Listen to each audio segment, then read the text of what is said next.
l'émission précédente plutôt. Oloba Kibla na Mosaka akoki koloba makambo ya quartier latin te parce que ayebi makambo ya quartier latin te. Nalingaka bango batebe bato comprendre te. Bayaka kotekaka produit lokola Koffi Olomide. Mais bango bara na ba sortie médiatique actualité moko bimi orchestre baninga baye ko sala ko contredire na makambo o etali Koffi te o etali pe quartier latin te. Toka ye awa Koffi Olomide no sala ba playback. Auto sur la réalité. OK. Ado sala ba playback série wana ko malwa ndetikete. Bana OK jazz na bana kin. Ce ba robeta balé Koffi Olomide a profité ba aider Koffi Olomide. Premier chanteur à quartier latin Gigi Latin. Gigi Latin. Premier chanteur à quartier latin, il y en a après Batouba en Oroya. Le premier lot est il y a quartier latin au Benga Gigi Latin. Voilà. Tant que comme il y a bana Mike bakota quartier latin. Voilà. On a premier chanteur Suzuki. Oyo kete Rama Mone kete amemela wenge ndenge mususu. Il faut y a quartier latin première répétition. Bassin na Lubumbashi na Bandal. Première répétition et que tombé kete Koffi Olomide bi yo utina ba ligement. Au côté de l'ogoni plutôt banda déjà n'engue ba wingi de beta déjà ba générique nango et ça ba introduction ba générique yo vana na ba juna mombafu okoya ne logoni na sika poto mo meto me mape image ya sika quartier latin oyo biso to komi nango d'accord ay ko ya na cri oya abulu ye ngoma ye alusimba mama komba ye beta mbunda omonie ota liboso ya quartier latin to wingi uti pote ye quartier latin pe faye ça nini kite et même ba jeune. Mais tant on a pas d'ailleurs au Kangila, rappelez c'est pas pote on est au Kangila Suzuki. Ba sabra ma pote on peut bien te na ba Willy Boula. Puis Roger Mwana Mboka. Pourquoi ba me makaye maison mère te ba me makaye na ba voyage te.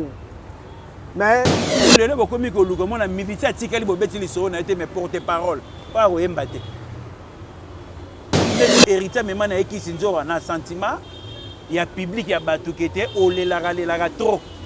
Ça mon sentiment public. Il y a de misara bateau ba poto moko be ifa kende anyokwami po daga langage moko okona militaire batike mais bino na posa porte parole c'est qu'on a milulu na porte parole pas no ça nini olani non est-ce que ça la logique wana puis Roger adole aller la rato oui que namona vidéo mo réseau circuler puis Roger makolo a poussa na pembe na maleo mona balabala bazo ne vie ya goût ya moto sikoyo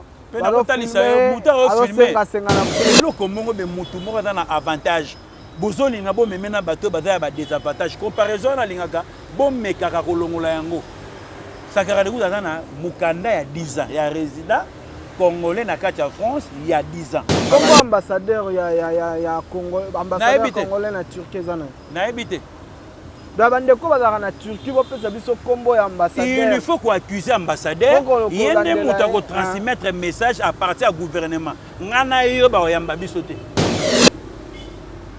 parce que kete mboka wana le mikolo lelo Turquie soit kangi mona petit moko da muta 19 ans mais azo beta muta 35 ans a beta muta 40 ans odana droit donc c'est l'autre et comme ya Robert ya Rolanda ratina ba porta ndako ba do pesa bino sur ba droit ya résidence te ba komi ko on est dans la randonnée na Turquie dans l'état n'enga tonda on va na Turquie ba retielo ndaku cher pour d'étrangers mozana musala moko ya malonga te ba ko repasser le yo tasuna ba chabu wana 1000 chemises pour foutre 15 $ la journée ko bana bana tonga tanaki o repasser 1000 chemises.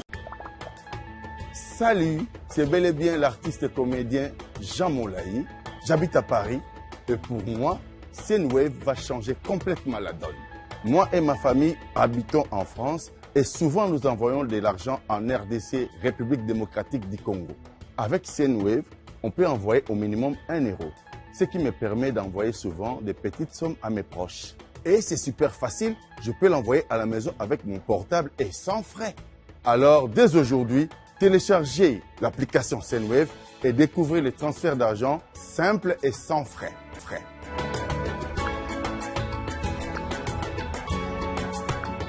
Grâce au code promo Congo Mokili, vous pouvez bénéficier de 10 € lors de votre premier envoi.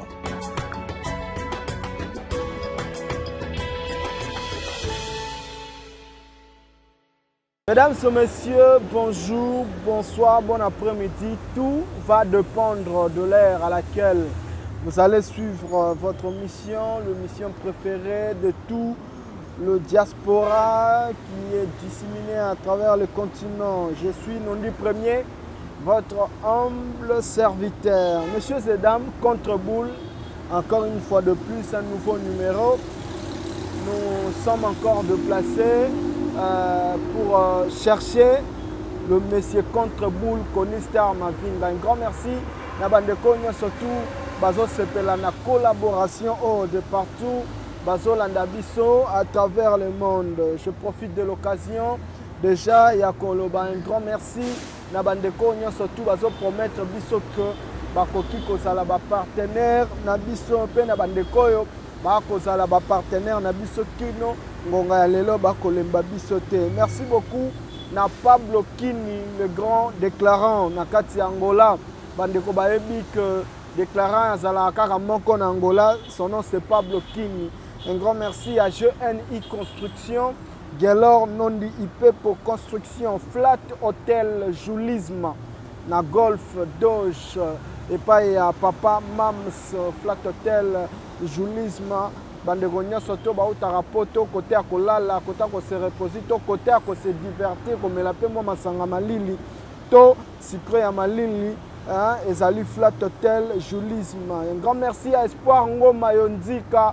Solo Yaebembe, un grand merci à toi, grand frère Ben Willy, les Gabonais le plus suspect, les Gabonais le plus dangereux, le seul fantôme qui sourit. Je reçois Konistar Mavinga parce qu'aujourd'hui, encore une fois de plus, contre Boule et qu'on raisonnait, Père Saint-Esprit, à Romé Mabiso, Kaka, Nalimemia, Ndenge, Boebi Marabango et Salemaka. Konistar Mavinga Mbote Nayo. Oui, Mbote et Jeanne Inondi, les jeunes Inondi, deux qui tout puissant. Mukuse atalo na lobara toujours batala toujours na kata cerveau on est dans moulay na yo na ndenge kendelaka toujours Clarisse de Canto Clarisse Lutadila Nathalie Lutadila Ami Godjen Lutadila Chaga Lutadila bana mame Mili Richard Akunji na peso bambote na mosiko zali na Vienne Ari Akunji 2-0 Kolo aye bakoza na bino toujours grand-père Gauthier Mouteba convoi ya Yoka Pichu Kinzeni toujours tobeta c'était bana kala mupona pera kitala Molobe Nabino o azali na vision pena provision na ndenge zela kaka honorable Alain Boïka Kolo ayeba toujours ko batela yo Alino Kabouverdiano Dani Nguvula Dudu ya Yoka Kolo ayeba kozana na bino nyonso tu eza na ndenga limemia Yannick Nia na ndenge zela kaka na ndenga Johannesburg bazambongo balekisa mais comme na tour ya Yannick Nia akanyango na maboko toujours Sato na maboko na Shaboka na Shabosise Konisara bandana générique nana po et fungola toujours savoir na ndenge ya boss Papi Matalatala Matos. D'accord, Papi Matalatala Matos, un grand merci grand frère côté Ozali toto zala na Luanda wana mais na monaki na soit possibilité ya comme Lunda te. Adagi na Paris. Adagi na Paris. À Rozon la semaine prochaine. D'accord, voilà. Un grand merci à vous qui nous suivez de partout. Djibril Ndombe Casimiro. Motema ya Nathalie Ndombe, papa na Claudia Ndombe, Michel Bakala na États-Unis, côté Ozali, côté Patrick Menayame, Azali. Alors, Konistar Mavinga, contre Boule, Tokenera Ndenge Saint-Esprit, Atil Arabiso, Maison Mère, Nakati à Londres. Tout le monde a kindeni nango, Bandego Balobaki, publication Yaki, Maison Mère, le concert était annulé. Bandeko Balobi, c'était par manque de vente à billets. Et Weranson directement, ça là qui est sorti médiatique. Pour Nakoya, Koyebi Sabatuke, concert et ça. Mais cette fois-ci, Weranson a changé place. Mais nous avons les mêmes salles. A changé place, a changé date. Il y a concert P. Date, c'est les 26. Est-ce que, si on a sa question, est-ce que et c'est là qui présence Yawera pour confirmer que Wera enseigne aux ala vraiment. To ezala qui nini vraiment. Dans tout ça, on a passé dans mon neveu propre Fabrice Bakimi donc ikolo ya batela yona Dorcas Ngwanza na nenga Paris. Kolo za na bino na Didier Sanda Animas, kolo abatela bino toujours. Dans tout ça, kolo eloko ne mutaye ba Valeria eloko na ye. Tanga prometaki biso gete na ye awa pona makambo ya prince akomi roi soki na silisi na milulu na nga le 26 dans ça nini ke na robola Vous comprenez? Mais biso to asko batu oyo to comment ko luka raisonnement na biso comment très compliqué. Neto fonctionnera bo. Mboka na biso eza lolenge oyo ezolinga ekendelaka, eza na batu mususu pe bakalikila mboka mususu. To sola ino la fois passée. Politique na musique ya Congo et en assez politique et nini et à l'école. Mais ba militaire ne va comme ça ba politicien na pouvoir pour bon ba leader d'opinion. Pour ni na lo ba bongo. Lelo par exemple où era avant l'aéroport Yangil. Après si bino date était j'ai non d'inorison attend sur le 26 novembre. Au moment na bateau balingara wera ba ça c'est ba polo na ndenge na bango ba relouer ba car na ndenge na bango pe ba rozana mbongo na bango mela masanga na ndenge na bango pour baza ba leader d'opinion. Oyo bandeko na biso diaspora balingara batalisaka biso ke ezabwe petit na ngai trésor bakuma akopérera na Goma Rwanda ayebisa nga bivie comment c'est fait ba makambo ndenge kendelaka nga na koprenaka ngote Goma na Rwanda omo anoka akete batu kaka ya nini oyo ya immigration ndenge bazala wana romona ni soda bien ya bata immigration tsoy na kati na ngambu kuna na sisi makamuna na Rwanda va frontière kangama na saini na zongi na ngamba Goma na zongi na kata ville ouais pona ni tolo ba bongo et loko nyoso tu il faut mutu aza na droit o biso to kanisaka totala makamuni na kata mboka na biso faut te ba robongisa administration de makameto kendele lelo ba repesa kaka réel lokola makanza ba pesi mutu bija l'été bimi sala biso makadam obani ko sala makadam bogi mabanga oye na tracteur moko beta musoke sala tamsu nino et ça la tamsu 2 semaines na ningo to sa misala wana omona ke ba bwaki mabanga volonté et salami batongi ba carnivore mbongo a goudron na ba raté so ekenda wapi mbongo a kokole goudron na ba makadam wana et ala raté yazo mona ke même en Europe o ba diaspora ba vandi munela ta libulu mo salami muke asala rani abambango siko biso sa rani ebe ba nyoso bon to bandela makambo à zéro moyen mboko ya avancer ezate mboka na biso ezala net na ba droit net banzela oyo ba réel ba biloko nyonso tout ce que eza na ba koson ba mabulu na ndenge ke noto lekara il faut ko bambango place oyo esengeli ke nzela eza difficile mbongo wana oyo boluko bandela makadama zéro boki kotalisa na banzela mosusu oyo boko kalikile libulu basalaka nini bobambi bobakisi couche moko ya goudron likolo nango esaleli wana mboka ebandeko évoluer eteke biso nde tovivre na mboka na biso il faut neti direction ya gambela kobanda ti na veningirengiri mabulu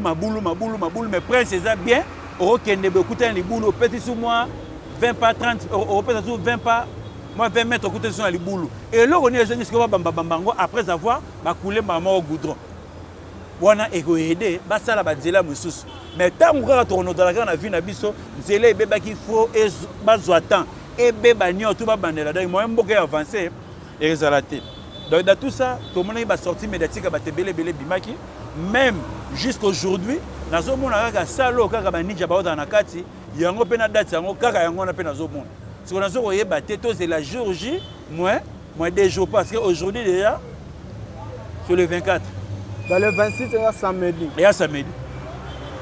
Jusque là tout ça non boye tout c'est la samedi comme après. Et toi hier bande siko question a changé qui date sur dans la salle on a pas parce que biso to a trop kota ndule te. Bato baza kuna na oba na ba répétition ba yebi kete milou les le 26 ou les 26 te bato bata kuna sur place ba yebi ne makambo ekende. D'accord. Mais Konista aujourd'hui à ta retour Moroté par rapport à présence ya Weranson na kati ya Londres deux fois et ça va Weranson déplacement mo botomo na ngwima ya batu tout le monde ndenge mambo esale mais aujourd'hui c'est plus le cas est-ce que eza perte ya vitesse de la part de Weranson ou totika Weranson lelo to ya makambo succès to tia kaka na place ya légende wana et loko nyonso tout faut yebaka mboka o nyonso tout soki na moment o batu bado sala o ba okima misala ba okima oya yebi kata na principe misala na e okendele Londres ndenge azala wana azalaka na vie na ye ndenge avivaka na ndenge na bato oyo bazalaka na Europe lokola neti Europe toloba neti ya Schengen ya ba Allemagne ba Suisse ndenge ngombi na ngeta na Londres ozo komona kuna ba prêtre kuna bazalaka obando tala betelikoi otali Gauthier Mascotte odotala Matoné Israël ozotala Chirac Nikita Cardozo, ozotala lokola batonto Kembilo, badoli Kamiende, bakarine Kamiende, bafleur Kamiende, baza na lolenge na bango mona baza trop boulot. Mais là musu ezalaka kete, yeba pe journée oyo komi. Vous comprenez? Bengombi mususu ezalaka ke soye motaye ke milulu ndenge ezalaka, to koma omona dara mususu ezalaka kete, musicien ye moko, musicien kaka ye moko na ba travailler ne ba kiti na bis. Bon, c'est ça, yo okima oso okima etali yo ba makambo ngo ndenge ezalaki kala na ndenge ezalelo to komi okena rythme ya kilelo le rythme kilelo ne muto komi okena makambo po parce que ezalaki ke kala tang ezalaki makambo to moni kelelo na Europe bato asi ta mort ya kosakana te lelo carnaval ekoma soki muto oti libanda bia atosala maquette na milulu mona na martyr omona na kati ya njilo ya osani ba kozwa c'est que depuis 2011 bamakamone ko marine di miliciens ye lokola yete on aurait remarqué lokola neti miliciens ye mbala moko hôtel adana droit na tambola na raison ndenge bato pour ça raisonnement na bango kete affaire ya ba diaspora ndé ba comment na ba calcul na bango makelele wana na milulu wana ezala rasu ne fete dès que parce que quand les na ba diaspora to dagi même moral mais les comment la tendance moro boye so ba miliciens ba robeta e so ba nene yango mona couche ba makamona nyoso tout et za rasu na lolengete si o roli na pena milulu ya mais so ba infiltrer ba rosepeur websanga d'ailleurs comment maman bien contrôlé bien calculé endroit ni na rosala yango to linga kete batu ba comprendre o diaspora so lokati siko na pena oyeba la ngate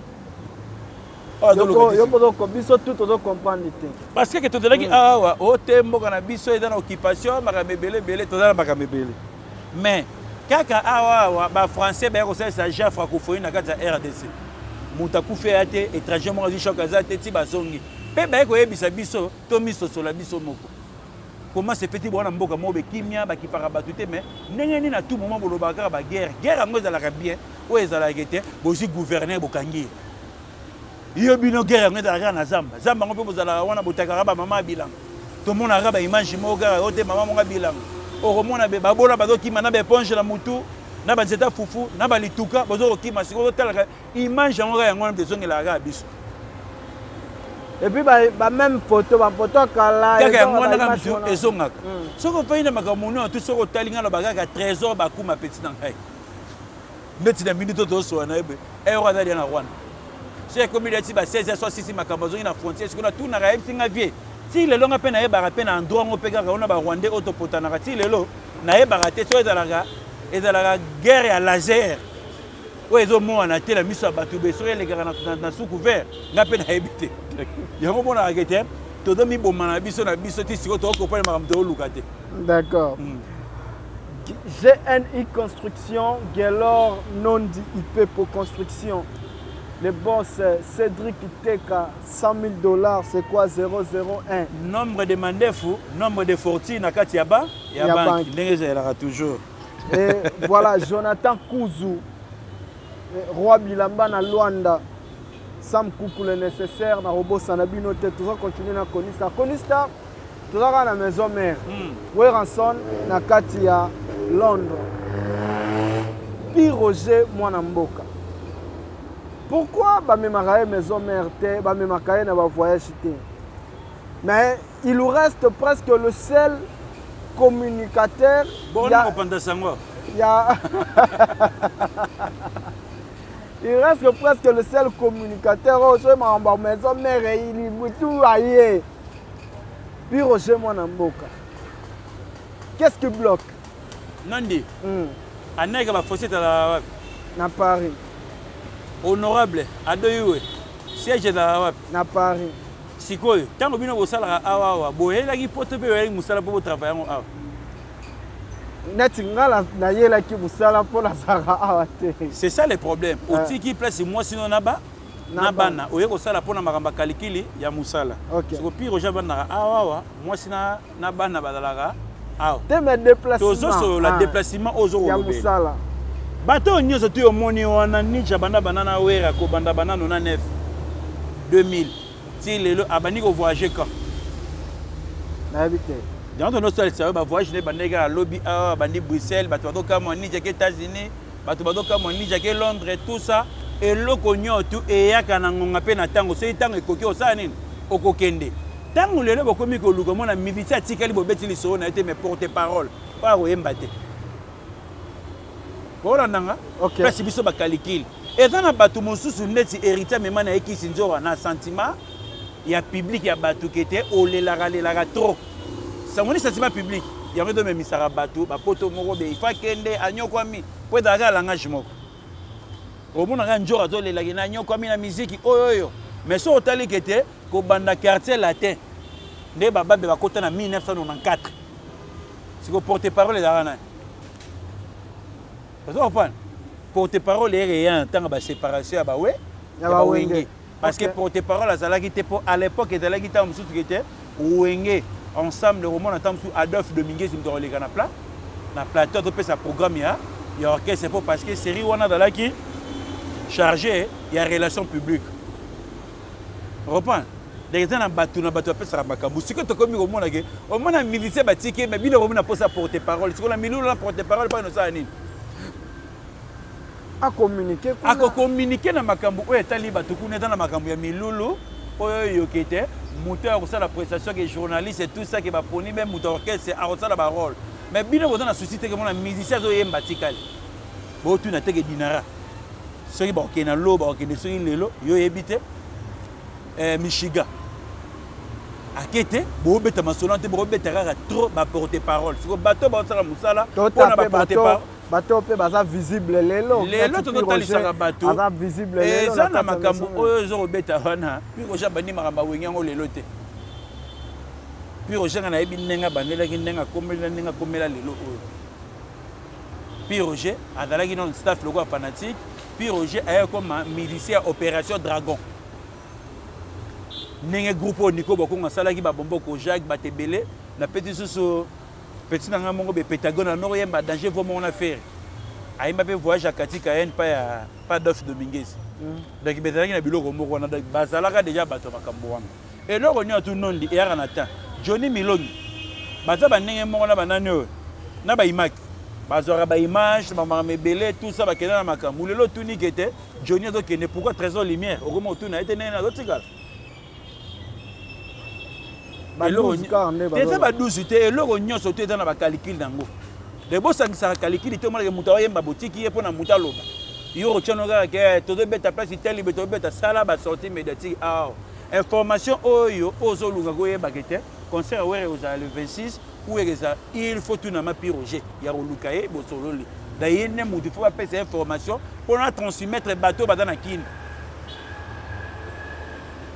est-ce que ça la logique wana puis Roger alelaka trop oyebi que namona vidéo moko ezocircule puis Roger makolo aopusana pembeni na malewa moko na balabala sikoyo azosengasenga na babalabala moto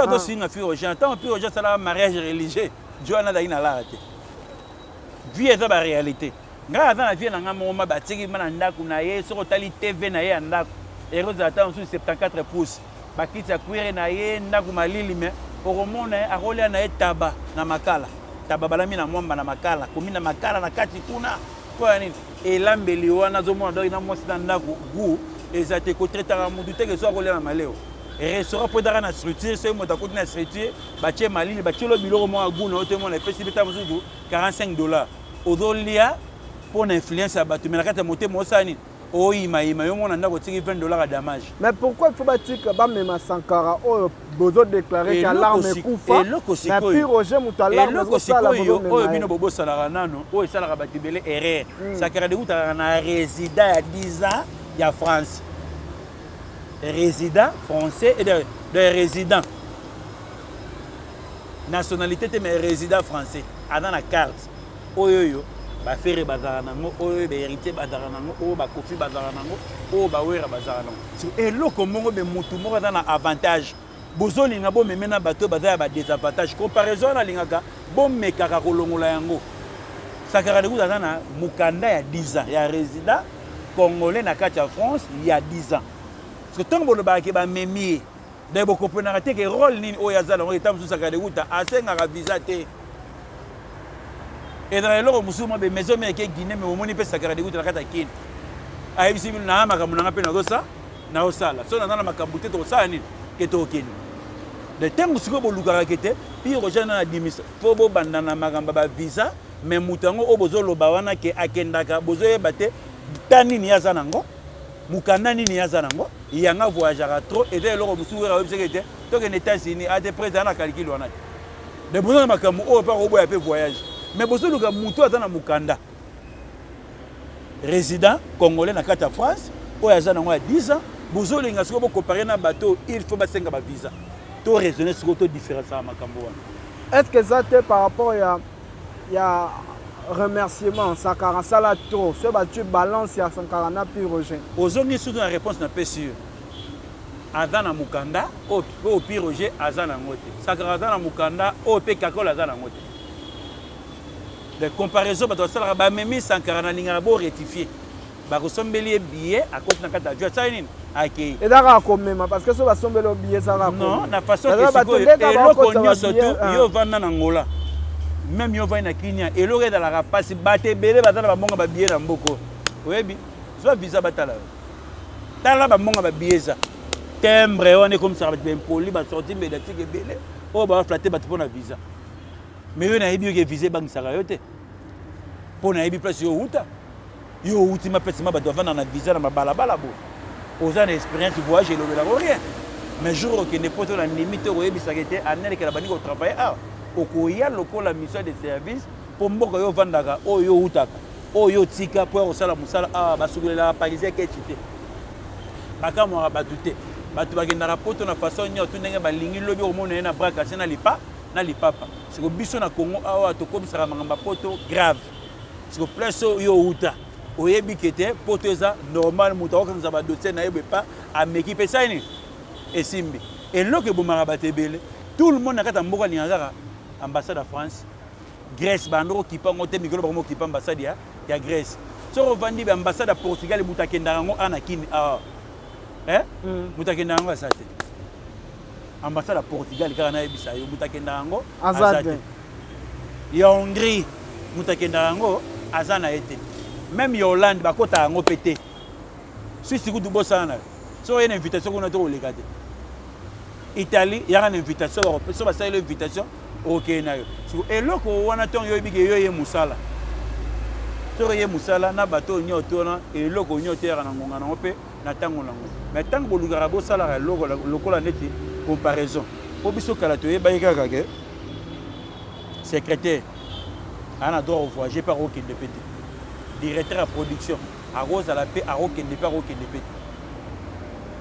Reprends. Derrière la makambo, ce que biso to comme le de muto ko to ko beta musique atikali. Ce que porter parole, ce que rôle non, pour muto ayemba, ce que beta maso na bango. D'accord, merci beaucoup. To changer sujet Lebo Kanda. Lebo Kanda. Bambote na yo depuis Luanda, Lebo Kanda. Glody Taiga.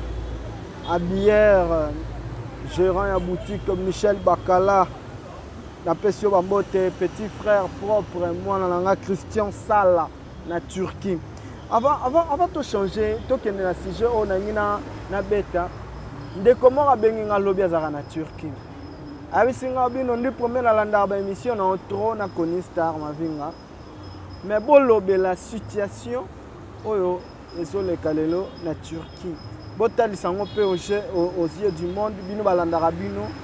Bande kwa Turquie bazo souffrir mais Koni Star azo lobela ngote ndenge makambo zo kene ndenge insécurité komi ndenge gouvernement apertar bango ne toloba na portugais Koni Star mavinga et je n'inondi dans tout ça ne to solara boye tant ba nommer mutu ambassadeur que ça c'est-à-dire quoi ozo représenter mboka na kati ozo représenter mboka na bino na pays ya Libanda.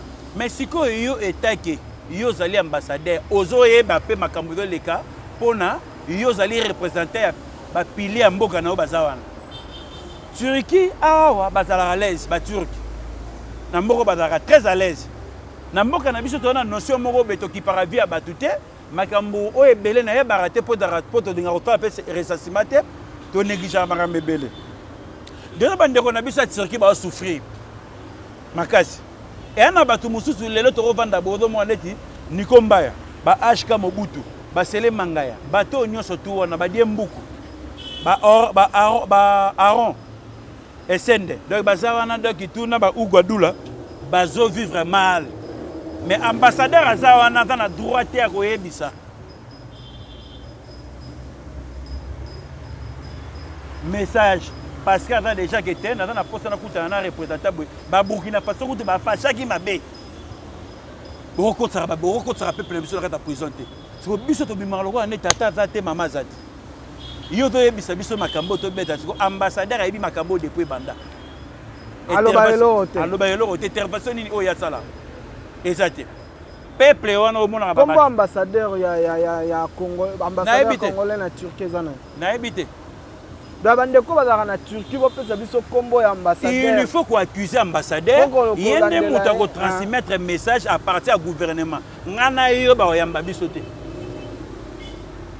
parce que était mboka wana le mikolo lelo sur qui soit kangi mona petit moko ba muta 19 ans mais azo beta muta 35 ans a beta muta 40 ans au dans droit donc c'est l'autre et comme ya Robert ya Rolanda ratina ba porte ndako bazo pesa bino sur ba droit ya résidence te ba komi ko on est dans la vendée na Turquie ah wa Turquie soka ye na côté ambassade à revivre na ndenge ke ba kopesa ye visa de travail mais toi que pas na bango senga visa de travail ba kopesa te so ko senga même o ezala na péché kutu titre de séjour ba pesa rabato ezalaka établissement ya ba benga ngoni ya tourisme da wona eza ko fala ba pesa mutu résident mais ba kopesa ki ya tourisme o ezala raté ici ça raté ba kopesa ya 1 an. Les jours ici là oye vraiment légal o renouveler baboyi tango ba boya wana o komi na stress bima batala pe mikolo po basombela ta lipa libandolia bato bimaraté mais yeba ke ba ozombonga ndako des rotations exactes a todo mona ka muto do yenga awa mikolo mona ka Shikongina na Giliti ipipa bangone mutu ba osani ba otambola na mutu makasi batoton zo ba otambola na mutu makasi mais vie o bazo mener les communautés congolaises va souffrir mais ambassadeur ado le barrière va ina e dans zo la kisakote to tinda ki minote bo bima na mboko bo yanzo rande partout étranger vanda partout étranger libanais ou ta musika na mboka na e mais sora e awa droit na yo ozo sala collaboration na libanais biso ke ndofunda na pata ofunda mais chez bango o bandana wapi yo na Nigeria sala ta maison pièce de rechange na Nigeria congolais que ne au la maison pièce de rechange na Nigeria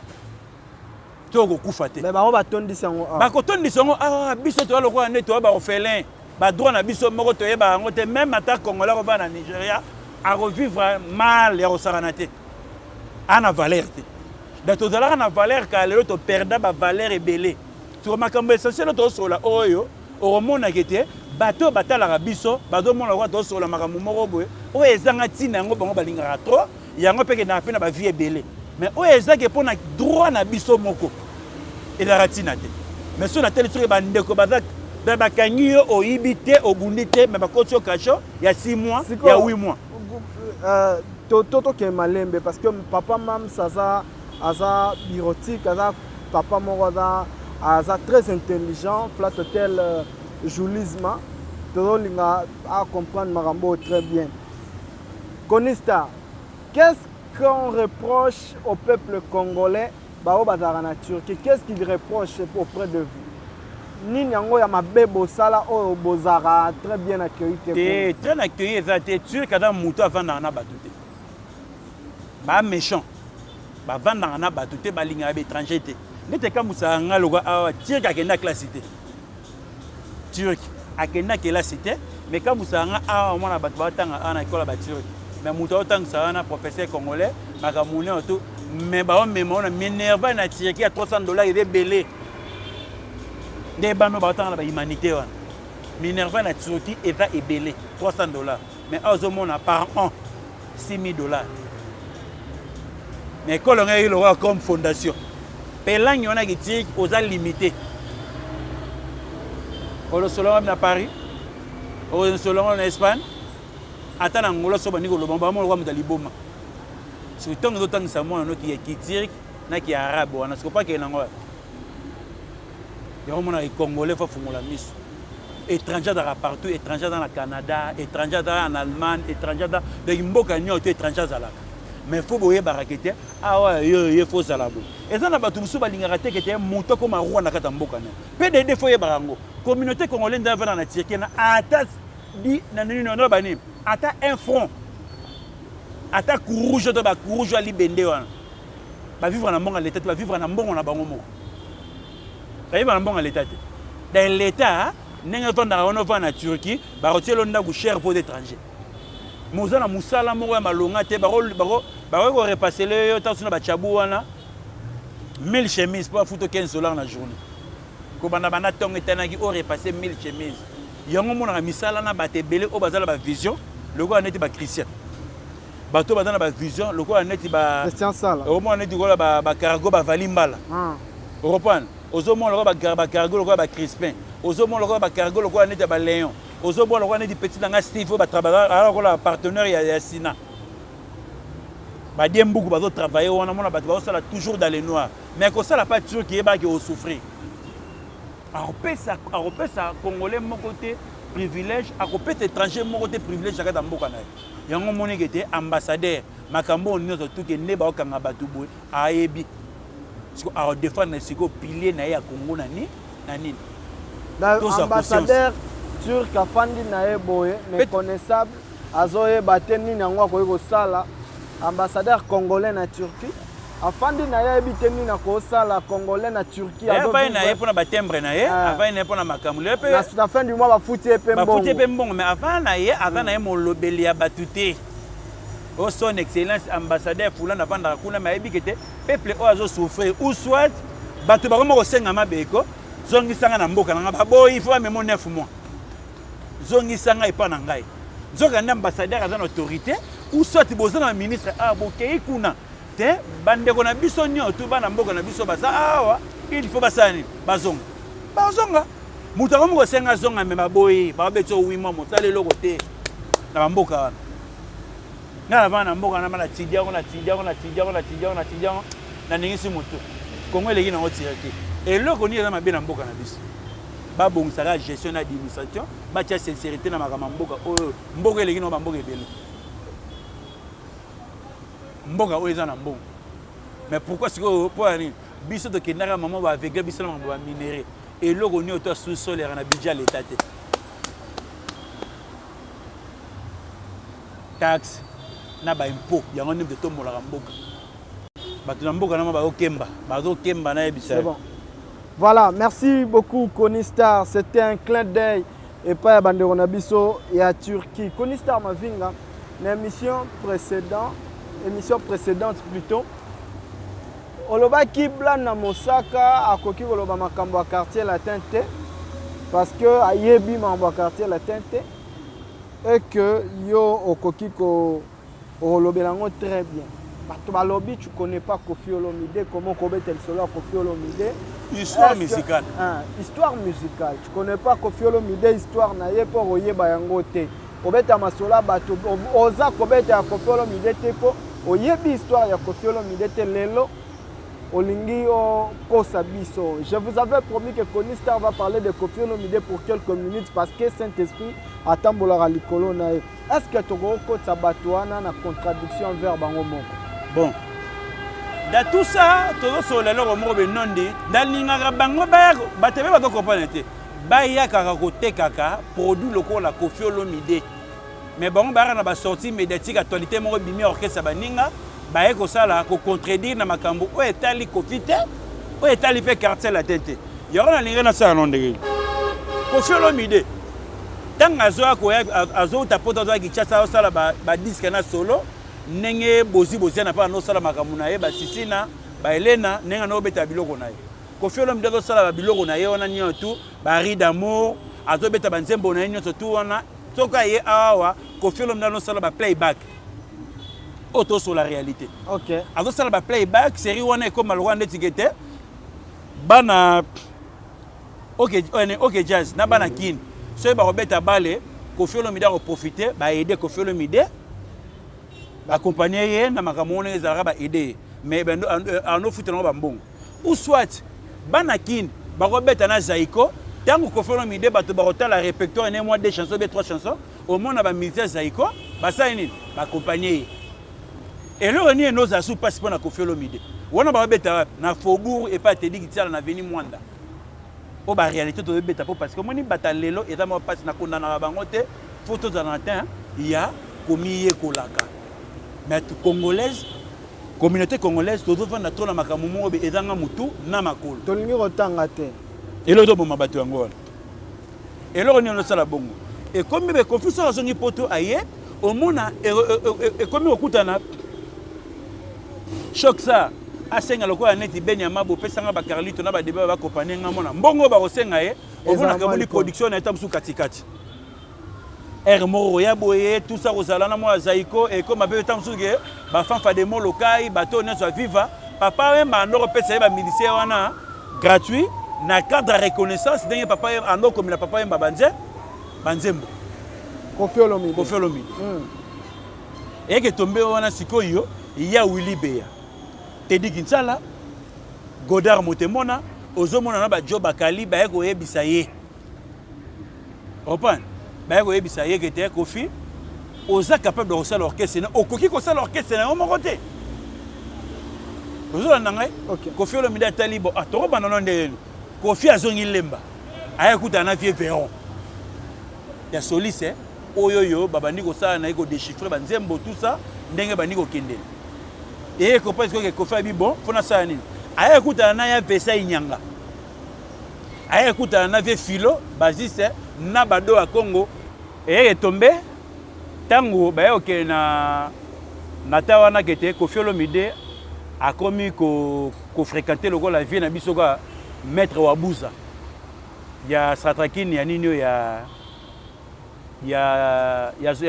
Barumbo ayeko zala susu na wana maître Wabuza Manzungidi bayeko zala na maître Philo wana zali lokola élève chiwara bino bato na so barana chango na pesi bango bambote donc monique premier lot ya quartier latin auto betaka auto le baraso to vandi premier chanteur à quartier latin Gigi Latin premier chanteur à quartier latin il y en a après batuba noroya tanga ye comme loko neti histoire ke basangisa masolo ke ya wenge et comme na défait ya liwa Blaise Kombo vous comprenez tala latin et pardon flash musique ya Mese Mingenge sa michitu na pese bambote bangonde bayaka tango babetara wana vieille kozala ida wenge a proposé Suzuki si ba makambango e okende na comprendre bien te wana on comprend les bêtes parce que okende to na premier lot il y a quartier latin auto benga ba Gigi Latin voilà tant que comme ce ya bana mike ba kota quartier latin voilà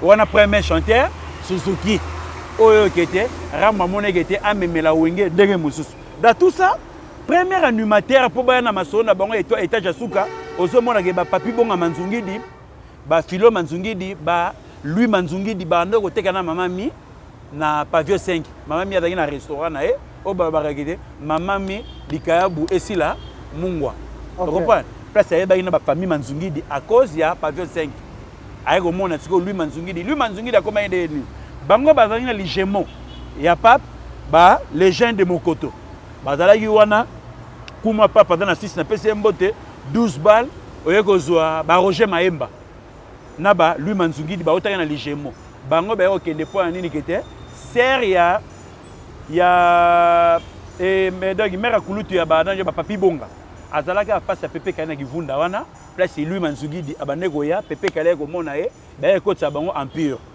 tanga ba ekota empire e ko makete Koffi Olomide ko mona empire na ndenga basalaka clip moko be ko jemo mwa chiluba na nyoyo lui Manzungidi ayako bina wana Koffi Olomide ayako mona ayako zoye kete il faut ya quartier la première répétition bassin na Lubumbashi na Bandal première répétition et que tombé que Koffi Olomide bi yo utina ba ligement au côté le logo ni poto banda déjà ndenge ba wingi de beta déjà ba générique nango et ça ba introduction ba générique yo vana na ba jula mombafu au roya ne logo ni na sika poto mo meto me mape image ya sika quartier la oyo biso to komi nango d'accord ay ko yana cri oya abulu ye ngoma ye alusimba mama komba ye beta mbunda omonie Olomide omonie makambo sali kopiera nango ngwa tangu ya ye ko tela kete structure orchestre peut vendre na ko sala non ndeni aye kozwa Nana Bwanga azalaki semeki ya Philo Manzungidi reprendre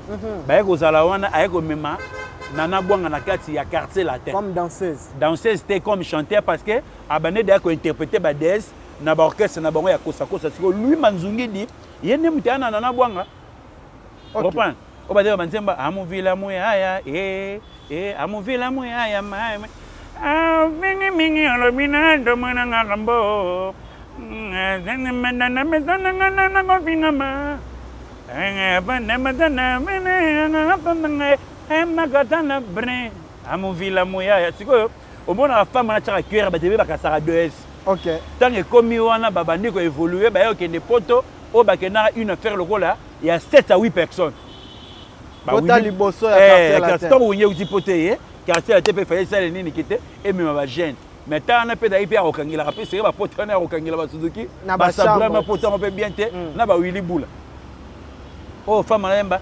yawe bato yokela wana Nana Bwanga nalingi pempelele o la pe ça wana mélodie nyozo to bato no kata DS mtado ma kati ya Koffi Olomide mais zo rande tanga comme maquette vieux aéro régulier Eric Tuti na babia aye ko négliger Nana Bwanga parce que Nana Bwanga tali ba Rosette bazina to za na bango ngana banobi na suza bango teke ngana uti na champ bazongi c'est danseuse a sepela gite a kene wenge tanga komi wenge o sala kero wana na le kisa kivinanga po ya kozela yo kasi na longi fe yo o befanga courage fama cha ba kero wana bato bakasa su DS na kata wenge zo ande la Nana Bwanga OK comprends yango moni ke place sekete histoire ya quartier la te on rememela ngambo on robeta yango te poteza mukuse to robeta yango vraiment vrai teza muketo luka to betango bon en fait ngala lingaki vraiment ça la moi boye parce que bato belé bana na doute ya konisa bato ba robeta yango te po ba yebinga na mona makambe belé berera Koffi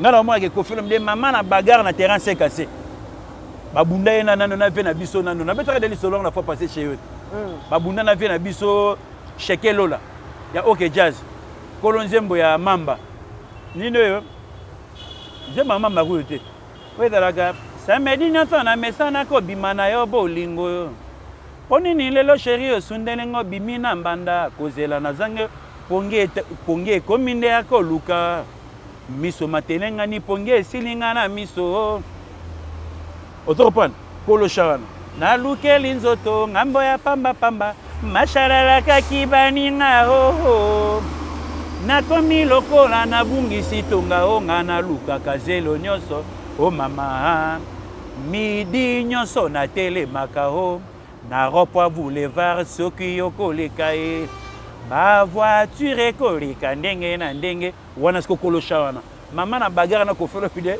na 5 viera mbabotela ye mwasi siko mutakabla bituma wana viera blé kité na 5 bovik basakila wala Koffi Olomide afutela na nini yo na la kedwa so bat bana matoro beta na je Konistar Mavinga, merci beaucoup Konistar. To suki na biso awa pour la journal lelo. Konistar Mavinga bandeko balandio ebele ba lebo kanda alandio depuis l'Angola Tipril Ndomba landio Sam Koukou le nécessaire alandio et puis Bertoni Senda, le dangereux à FCC, Bertoni Farel, mis l'esprit toi-même, tu sais. Kings Love International, Corniche Tambani, Luanda et Kinshasa t'appartient. Le millionnaire Jacques Chikia, encore une fois, Roi Bilamba, Konista. Pesa na Roi Bilamba bambota trop. Motema iget ngiai. Pesa na bambota trop. D'accord. Tosi sinabiso mo bambota. Donc ils sont Nathalie déjà n'engto au monde là déjà. Il Mike dans la position déjà élevée na ndenge esprit de kende Clarisse de Canto, Clarisse Lutadila, Nathalie Lutadila, Ami Goje Lutadila, Chaga Lutadila, Richard Akunji na pesa bambote Arico Akunji 2-0 na zo mona grand-père Goche Muteba. Convoi yoka pitu kinzeni. Pera kitala molobela bana kalamu. Ko la facilité nyon to za la bien. Yannick Nia na Chabosise na pesi bino mbote na nenga Johannesburg. Soki na moi lisusu Alino Kabu Verdano Bonvon ya Dudu Ayoka na Dani Nguvula donc na pesi bino bambota trop na zo mona susu Didier Sanda Animas Kolo Aza na yo Alberto Ngimbi Nanenga Luanda Xavier Lopez, Patrick Difwana, Bokojamai Mandela Wesson, Adonis Katendi Yabino Angwana, Nanenga Gilelo. Merci. Merci. Tokutani prochainement contre Boule. Ciao. L'ambassadeur des jeunes congolais pour la paix, Ado Youé, a procédé samedi à l'inauguration de l'ambassade dédiée aux jeunes congolais. L'inauguration de ces bâtiments se veut, d'après cet ambassadeur, être la concrétisation de la volonté du chef de l'État dans l'encadrement et l'épanouissement de la jeunesse congolaise d'ici et d'ailleurs.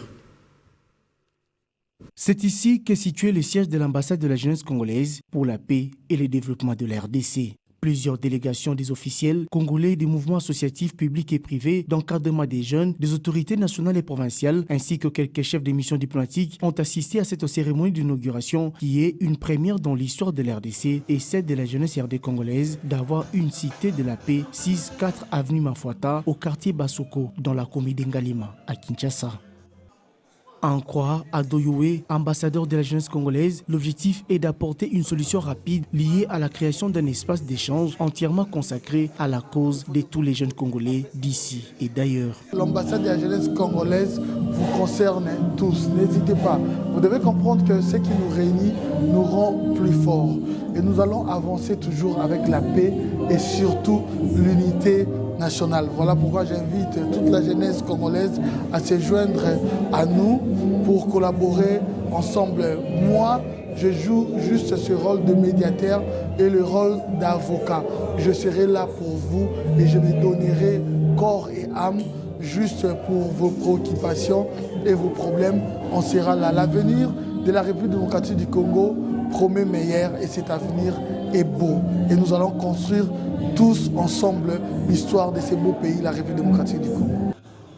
D'après les invités, l'inauguration de ces bâtiments se veut être la concrétisation de la volonté du chef de l'État, Félix Tshisekedi, dans l'encadrement et l'épanouissement de la jeunesse congolaise. Et je déclare donc en ce jour inaugurer ces bâtiments qui est dédié à la jeunesse et j'invite toute la jeunesse congolaise à fréquenter cet endroit parce que nous mettrons à la disposition de ces lieux toutes les informations et toutes les opportunités pour la jeunesse, mais également que nous tous puissions travailler à côté de nos autorités militaires et sécuritaires sur la question de la paix pour notre pays. Projet, ne restez pas ces jeunes-là qui est en train de murmurer, de pleurnicher à tout moment. Essayez un peu de penser à quelque chose à faire et puis voir l'ambassadeur. C'est l'ambassadeur qui vous fera la voix pour voir le ministre qui peut peut-être concrétiser votre projet. Mais c'est un plaisir, c'est une fierté aujourd'hui d'avoir ces très beaux cadres qui désormais pourra recevoir des doléances, recevoir quelques problèmes que nous avons nous jeunes. Donc je dirais coup de chapeau.